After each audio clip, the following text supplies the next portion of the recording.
Hey guys, it's John at Restoration X Cycle, and today I'm going to start a series, 5 to 7 part series on a build of a 1983 IT490.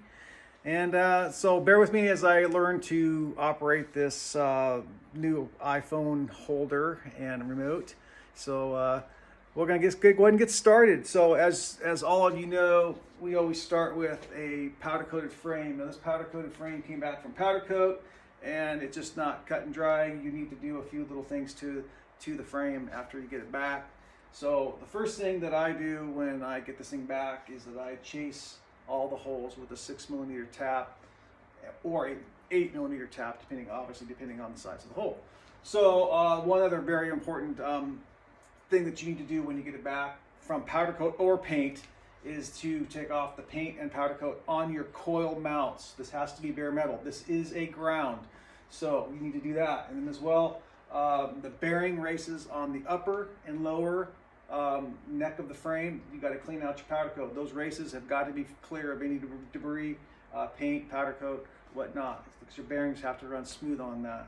So that is that. This pretty simple procedure. Yesterday I spent all day cleaning parts. I didn't figure you wanted me to do a video on me cleaning parts all day. Literally, it took me all day to clean parts. I also did some bearing replacement. I'm going to turn this camera around and let you take a look at that here in a second.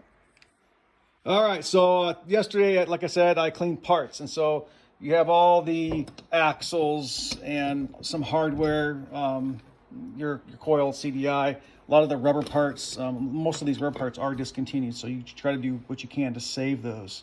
So that's basically what I did. And then where we have the motor, I have not done anything with that motor. So, however, that motor will be split, new main bearings, the rod will be checked. It's going to be getting a fresh bore and a fresh Wiseco piston.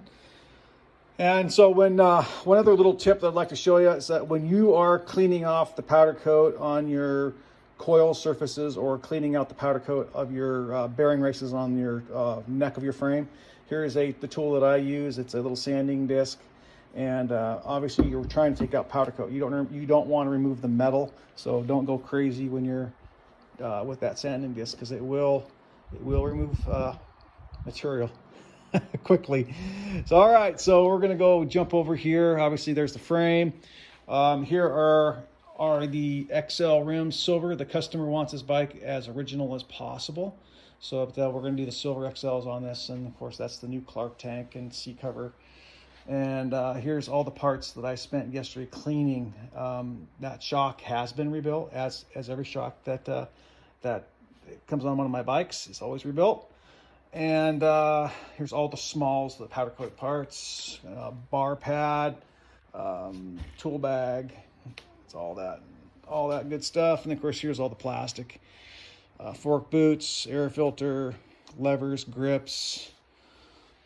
And then in that plastic tote there is all the OEM and NOS parts that I'll use for this project.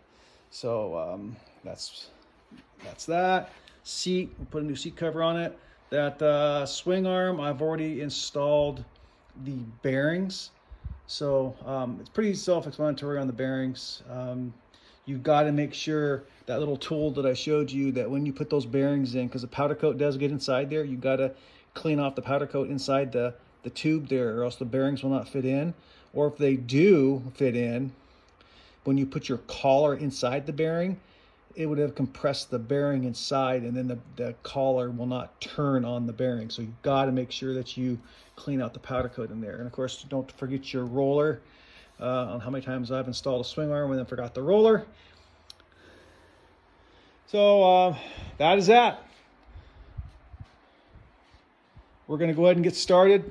I'll tell you right now, I'm not going to bore you with every little installation thing that I do on one of these things. The first thing I will install is the airbox, the rear shock, the coil, wiring harness, CDI, triple clamp, and then start some of the rubber parts. Rubber parts here.